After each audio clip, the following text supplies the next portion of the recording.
Hey there and welcome back, my name's Mercy.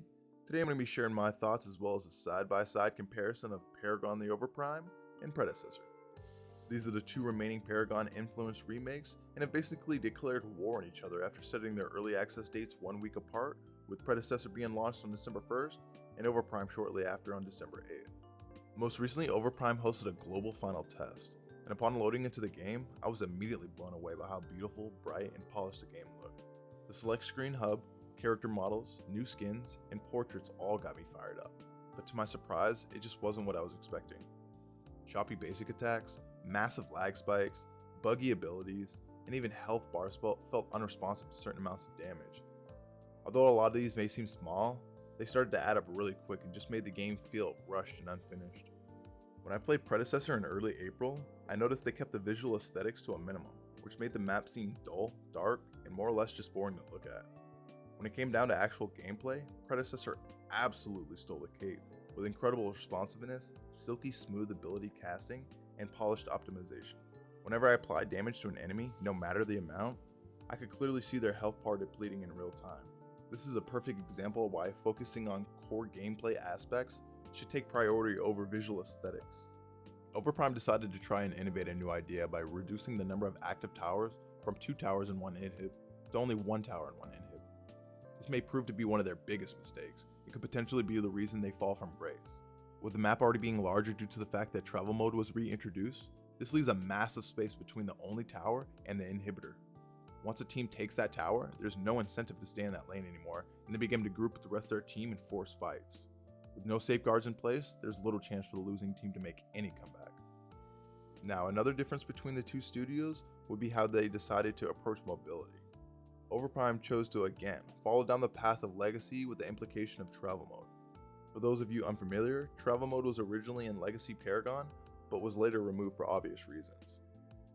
For one, it makes it far too easy to react to enemies, especially since Overprime also added cross-map portals for even more mobility.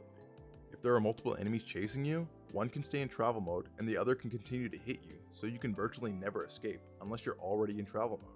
Predecessor, on the other hand, kept players moving at one consistent speed, which can be altered due to a blue speed buff or the use of blink, which then goes on a 300-second cooldown. In addition to travel mode, Overprime also added shadow bushes, which immediately made me think of League, and I thought that was very interesting. This could be a brilliant idea if done correctly. However, I felt some of the features should be altered, such as the movement. This feature causes the bush to move and rattle whenever there's a player inside, alerting the enemy with an audio and visual indicator. Predecessor has something very similar, but was presented in the form of a shadow wall, which obscures vision unless a teammate has vision on the other side, a ward is placed, or unless you actually walk through it. This restricted vision makes rotating through the jungle or grabbing river buffs a fairly risky task, with the fact that anyone could be waiting on the other side. As a jungle main, I like the idea of having lanes completely isolated from the jungle area, so that you're not able to peek inside without getting punished. The best part about shadow walls is that there's zero indication when a player passes through it, so you're either paying attention to your surroundings or you become a Scooby snack. With all the information we know so far from playtesting and watching gameplay, we can all come to our own conclusion on which of the two we prefer. This just leaves the question of pay-to-play early access on the table, and for that, I'll need you to keep an open mind. None would dare argue that pay-to-play is better than free-to-play, but if that comes at the cost of quality, aren't you just wasting your time? Investing $10 in a game that engages with the community, no performance issues, Unreal Engine 5, and a strong vision for the future seems like a small price to pay for a game that you'll never pay for again. I really did enjoy the opportunity to playtest both these games, and I admire the fact that there are people out there just as passionate about the game as I am. Unfortunately, this is a competitive scene, and only the best will be allowed to survive, so I'm very excited to see which will rise to power.